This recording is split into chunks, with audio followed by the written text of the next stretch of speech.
Yo, what's going on, guys? Welcome back to a brand new video on the channel. And inside of today's video, we're going to be taking a look at the best 5 brawlers for every single 3v3 game mode right now in Brawl Stars. So this is really going to help you out, especially if you don't have a lot of time dedicated to pushing. You can just take a look at the best 5 brawlers for each game mode and just push them to rank 30 pretty easily, especially with this list. So this will be helping you out, especially in ranked as well. So let's dive into it then, starting off with Hot Zone. So with Hot Zone, there's been a few shifts in the meta, and in particular, I will say there's a couple of brawlers which I won't mention too much on the list because they're broken, like Meg, Frank and Lily. I'll try not to repeat those too much, but sometimes they're just way too good. Let's start off with Berry then. So Berry, of course, is very strong in the Hot Zone meta. His shots last for like 6 seconds totally, so that's going to allow you to get control of the zone. It's going to stop the opponents from pushing onto the zone, but not only that, it's going to allow your teammates to stay on the zone for longer. And then you've got his super that can heal up his teammates, and it just creates so much healing on the zone that the opponents can't really do anything about it. Next up, we got Brawlers. So again, another throw. Brawlers is so good in the Hot Zone meta right now. There's a few maps in a rotation that he's just done broken on, like Duel and Beatles, for example. With his healing gadget, is just so strong. You've got Open Business, Parallel Plays is really good on. There's a lot of good Barley maps, so wherever Berry is good, Barley is good as well, especially in ranked. Next up, we've got Lou. So Lou actually was outside of the meta for a couple of months at least, since he got a nerf to his supercharge rate, but now in Hot Zone he's definitely came back because there's just so much aggression right now.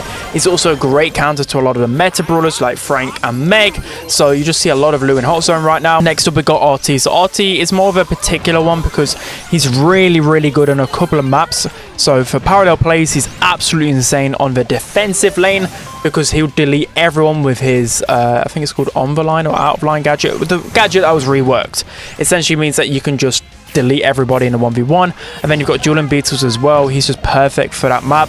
He's really good in Hot Zone, super underrated. And then finally we've got Amber. So Amber's consistent in like gem grab, Brawl, but I find like Hot Zone's her best game mode because you can always guarantee to get value out of a super, her gadget, and she's just good against everything in Hot Zone. So now we're jumping into the best 5 brawlers for Heist, and I don't think the Heist meta's actually changed too much. It's just the same brain dead brawlers dealing insane amounts of damage to the Heist safe, and the new hypercharges didn't really change up the Heist meta too much. You've also got the introduction of Clancy though. So Clancy is actually really good in the Heist meta.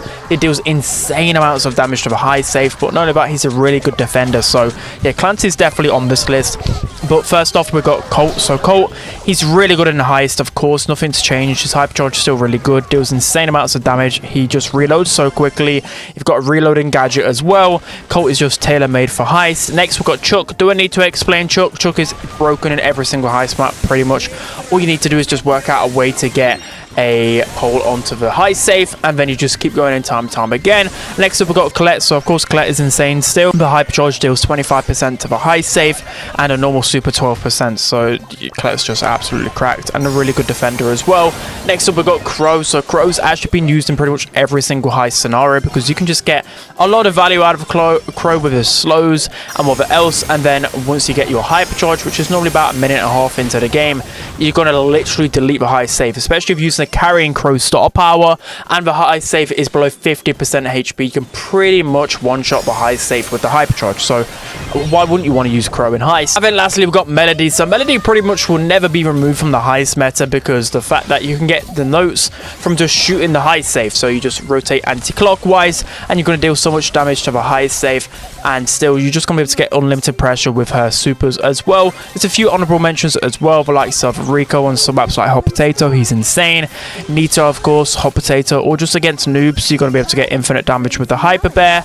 And then you've got Meg, who's just insane everywhere. Into the best 5 brawlers for gem grab, starting off with Lily. So Lily's broken pretty much everywhere, but especially in gem grab, because in gem grab, when there's a aggro lane that's able to just to get so much pressure and just force the opponents to pinch you out of spawn consistently. And the thing about Lily is that well, as long as she's still got a gadget, you just don't know where Lily is. So just that kind of thought process, not knowing where the brawler is, and constantly just having to worry as a gem carrier, it's not ideal. So then of course that's going to allow your gem carrier to pick up more gems. She's just one of the greatest aggro brawlers in the game right now because of that broken gadget. Next up, we've got Angelo. So Angelo's still pretty decent in the meta. I think he's a really good gem carrier because he's got that gadget that can help him get away really easily. You've also got a lot of maps in the rotation where as the mid, it's really vital to have that kind of the ability to walk on water. So open space, for example, really good for that. You've got last stop and a few other maps as well. where Angelo will just absolutely dominate on as a mid. Nothing else compares. Next up, we've got Gene, so another gem carrier. And of course, Gene is always good in gem grab. But in particular, this meta, he shines more than pretty much any other mid because he's got the hypercharge, the ability to knock back any aggro brawlers, the ability to change the game with one pull. Of course, that's always been Gene's gimmick, but he's one of the only gem carriers that can literally change the game from you having 0 gems to then you having 9 gems from hitting a game change and pull. So of course, he's always going to be pretty good. Next up, we've got Gale. So Gale's pretty good in a few scenarios in like Hot Zone, Brawl, he's really essential on, but in particular gem grab. There's a lot of grassy maps right now where tanks are just so strong, so Gale just shuts them down so easily.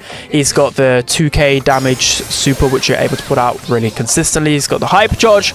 Gale is just so strong in this meta. And then finally we have Sandy. So of course not every single gem grab map Sandy's going to be good in, but about half of them, any of them that have a little bit of grass, so we're talking the likes of Gem Fort, double swoosh, undermine, he's going to be able to cause a lot of pressure with a super, and the hypercharge is still really good. So I think Sandy's still at least a bit consistent in gem grab. So now jumping into the best 5 brawlers for knockout, starting off with Kit. Do I even need to explain how broken Kit is in the meta right now, especially within knockout? Ever since Kit released, he's just broken the knockout meta. You can easily just jump onto so many different tanks, and it's just so hard, especially with the meta knockout brawlers, to deal with that. It's just a free win. You attach Kit to literally so many, like you've got the likes of Draco, Daryl, you've got the likes of Buster. There's just so many, Edgar, Miko, I don't know, so many synergies broken with Kit. Next up, we've got Buster. So Buster's an underrated one for knockout. I see a lot in pro play, a lot of Buster. Main reason being is because once you get to the final circle, Buster's shield is just so good. He has so much HP, his gadget confirms so many kills, and of course just a super alone in so many different interactions can allow you and your team to push up and force the opponents back into spawn. So Buster will always be good at knockout. Next up, we've got Mandy. So Mandy is definitely a new one in the knockout meta. I mean, she's always been like pushable on ladder, but not like top 5. But now, since she only takes 4 shots to get supers, she's really deadly in knockout now. And especially because her super can one-shot so many of the throwers and snipers in the knockout meta, it makes her a good asset. Next up, we've got Tick. So I feel like Tick has actually returned to the knockout meta. There's so many cheesy maps where it'll be like thrower versus thrower down the lane, and Tick will pretty much always win that, especially with the hypercharge late game. He can still be pretty good in the knockout meta.